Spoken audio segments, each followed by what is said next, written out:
আসসালামু আলাইকুম সুপ্রিয় দর্শক, সবাই কেমন আছেন? চলে আসলাম আজ রবিবার 19 জুলাই 2026 এইমাত্র পাওয়া মেঘ বৃষ্টি, নিম্নচাপ, ঘূর্ণিঝড়, ভয়ঙ্কর বন্যা এবং আবহাওয়ার খুবই গুরুত্বপূর্ণ সংবাদ নিয়ে। ইতিমধ্যে দেশের উত্তরাঞ্চলের আবহাওয়ায় শুরু হলো বিরাট বড় পরিবর্তন। আগামী 24 ঘন্টায় রংপুর বিভাগের উত্তরাঞ্চলের বেশিরভাগ জেলায় মাঝারি থেকে ভারী বৃষ্টিপাত নিয়ে দুঃসংবাদ দিল আবহাওয়া অধিদপ্তর। ভারী বৃষ্টিতে ডুবে যেতে পারে হাওর অঞ্চল এবং বাড়তে পারে নদ নদীর পানি।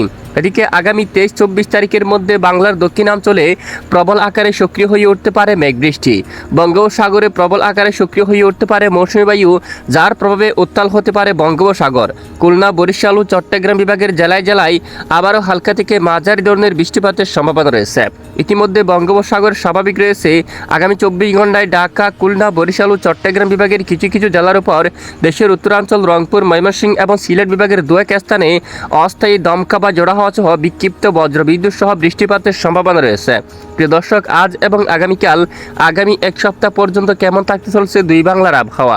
দেশের উত্তরাঞ্চল থেকে শুরু করে দক্ষিণাঞ্চল, এদিকে ভারতের পশ্চিমবঙ্গ সহ উত্তরবঙ্গ, আসাম, ত্রিপুরা, মেঘালয়, মিজোরাম সহ সারা দেশের কোন কোন জেলাগুলোর উপর হতে পারে ভারী বৃষ্টি, এ নিয়ে আবহাওয়ার ইউরোপিয়ান মডেল থেকে কি জানানো হয়েছে তা জানিয়ে দেব ভিডিওটির মাধ্যমে। জানতে হলে ভিডিওটি না টেনে শেষ পর্যন্ত দেখবেন। ভালো লাগলে লাইক করে চ্যানেলটি সাবস্ক্রাইব করে পাশের বেল বাটনে ক্লিক করে রাখবেন। আর ভিডিওটি আপনি কোন জেলা থেকে লাইভ দেখছেন অবশ্যই কমেন্ট করে জানিয়ে দিবেন।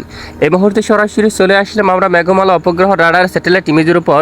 দেখতে পাচ্ছি আজ ভোর সকাল থেকে দেশের উত্তরাঞ্চলের আকাশ একদম মেঘলা রয়েছে। বর্তমানে এই মুহূর্তে রংপুর বিভাগের পরিস্থিতি দেখা যাচ্ছে কারুলে, তারপর দিনাজপুর, সাইদপুর, এদিকে পীরগঞ্জ, ঠাকুরগাঁও, বোদা, তারপর এদিকে পঞ্চগড়, তারপর এদিকে জলঢাকা, শীতলকুচি আকাশ একদম মেঘলা রয়েছে। লালমনিরহাট, তারপর এদিকে দেখুন কোচবিহার, আলিপুরদুয়ার, শ্রীরামপুর, ধুবুরী অঞ্চল, এদিকে জলপাইগুড়ি, ধূপগুড়ি এই অঞ্চলে আকাশ মেঘলা। এখানে বেশ কিছু এলাকায় হালকা মাঝারি ধরনের বৃষ্টিপাত হতে দেখা গেছে। আগামী 24 ঘন্টায় দেশের উত্তরাঞ্চলে মাঝারি থেকে ভারী বৃষ্টিপাত হতে পারে। এদিকে বিশেষ করে ময়মনসিংহ এবং দেখুন মাদান, তারপর এদিকে ফুলপুর এই অঞ্চলে আকাশ কিছুটা মেঘলা থাকবে। বিশনবাপুর, সিলেট, মৌলভীবাজার সহ বেশ কিছু এলাকায় আকাশ কিছুটা মেঘলা রয়েছে। কাপাসিয়া, ঢাকা, নাগারপুর, ফরিদপুর, মাদারীপুর সহ ঢাকা বিভাগের অধিকাংশ এলাকায় আকাশ কিছুটা মেঘলা। এছাড়া এদিকে যশোর, লোহাগাড়া, খুলনা, সাতক্ষীরা, শিবনগর, সুন্দরবন, এদিকে পিরোজপুর, মাঠবাড়িয়া, ঝালকাঠি, পটুয়াখালী, বরিশাল, ভোলা এই অঞ্চলে আকাশ মেঘলা রয়েছে। কক্সবাজার, টেকনাফ, চকরিয়া, কুতুবদিয়া সহ বেশ কিছু এলাকায় আকাশ একদম মেঘলা। এখানে কুতুবদিয়া বা আশেপাশে অঞ্চলে ভোর সকাল থেকে হালকা মাঝারি ধরনের বৃষ্টিপাত চলমান রয়েছে। বঙ্গোপসাগরে গভীর মেঘমালা রয়েছে। বিক্ষিপ্ত আকারে বৃষ্টিপাত হওয়ার সম্ভাবনা রয়েছে। পশ্চিমবঙ্গ সহ বেশ কিছু এলাকায় আকাশ মেঘলা থাকতে পারে। কিছু কিছু জেলার উপরে বিক্ষিপ্ত বজ্রসহ বৃষ্টিপাত হওয়ার সম্ভাবনা থাকবে। আজ রবিবার 19 জুলাই সারা দেশের বেশ কিছু এলাকায় আকাশ মেঘলা থাকবে। এছাড়া বিকেলের মধ্যে এদিকে কয়েকটি অঞ্চলে পাবনা, তারপর পাংশা, বেড়া, এদিকে বাঙ্গুড়া অঞ্চল, তারপর এদিকে কারিমপুর, তারপর এদিকে বেরামপুর, এখানে দামোহদা অঞ্চল, তারপর ডামরাই, বাঁশটার, কাপাসিয়া, কাতিয়াদি, কিশোরগঞ্জ, বালুঘাট, এখানে কালীহাটি, জলকাত্র এই অঞ্চলে, ফুলপুর, নালিতাবাড়ি এই অঞ্চলে, বানিয়াচন, জগন্নাথপুর, এছাড়া সিলেট সহ আশেপাশে কয়েকটি অঞ্চলে বিক্ষিপ্ত আকারে হালকা মাঝারি ধরনের বজ্রসহ বৃষ্টিপাত হওয়ার সম্ভাবনা দেখা যাচ্ছে। এছাড়া দেশের অন্যান্য জেলাগুলোর উপর আকাশ কিছুটা মেঘলা থাকতে পারে। দুয়াক এলাকায় অস্থায়ী দমকা জোড়া হওয়া সহ বিক্ষিপ্ত আকারে বৃষ্টিপাত হতে পারে। আগামী 24 ঘন্টার মধ্যে উত্তরাঞ্চলে ভারী বৃষ্টিপাত হতে পারে।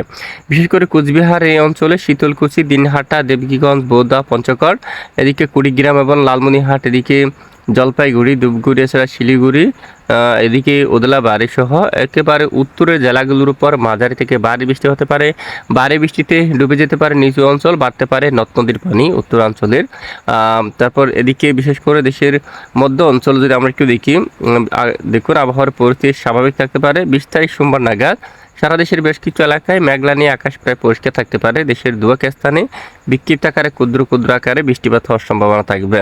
এরপরে মঙ্গলবার 21 জুলাইয়ের আবহাওয়ার আপডেটেও দেখা যাচ্ছে সারা দেশের বেশ কিছু এলাকায় মেঘলা সহ পরিষ্কার থাকতে পারে। দেশের উত্তরাঞ্চলের কিছু কিছু জেলার উপর বজ্রসহ বিক্ষিপ্ত বৃষ্টিপাত হতে পারে। এরই মধ্যে মেহেরপুর অঞ্চল, তারপর এদিকে আলমডাঙ্গা, দামোহদা, তারপর কারিমপুর, বেরামরা, লালপুর এবং পুতিয়া, রাজশাহী, সিংড়া, তারাস এই অঞ্চলের দিকে, এদিকে দুমখাল, কারিমপুর, বেলডাঙ্গা, তারপর এদিকে মেহেরপুর, কাতুয়া এই অঞ্চলের দিকেও কিছুটা বজ্রসহ মাঝারি থেকে ভারী বৃষ্টিপাত শুরু হওয়ার সম্ভাবনা থাকবে। এদিকে আগামী বৃহস্পতিবার 23 তারিখের মধ্যে বঙ্গোপসাগরে সক্রিয় হয়ে উঠতে পারে মৌসুমী লঘুচাপ, যার প্রভাবে উত্তাল হতে পারে বঙ্গোপসাগর। উপকূলবর্তী জেলাগুলোর পর শুরু হতে পারে মাঝারি থেকে ভারী বৃষ্টি। এদিকে দক্ষিণাঞ্চলে আবারও নতুন করে হালকা মাঝারি বৃষ্টিপাত শুরু হওয়ার সম্ভাবনা থাকবে, তবে বেশি বৃষ্টিপাত হতে পারে বিশেষ করে বঙ্গোপসাগরের দিকে, কারণ সাগরের দিকে ভারী থেকে অতি ভারী বৃষ্টিপাতের সম্ভাবনা থাকবে। প্রিয় দর্শক, এ হচ্ছে আজকের আবহাওয়ার আপডেট। এতক্ষণ সাথে থাকার জন্য ধন্যবাদ।